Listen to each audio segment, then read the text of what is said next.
You ask Tiger to calculate. This deals with the order of operations.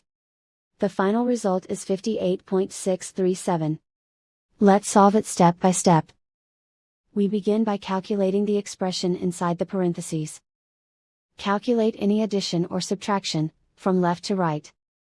37.43 minus 4.974 equals 32.456.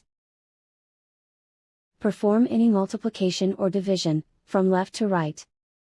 32.456 times 5.4 equals 175.262. Calculate any addition or subtraction, from left to right.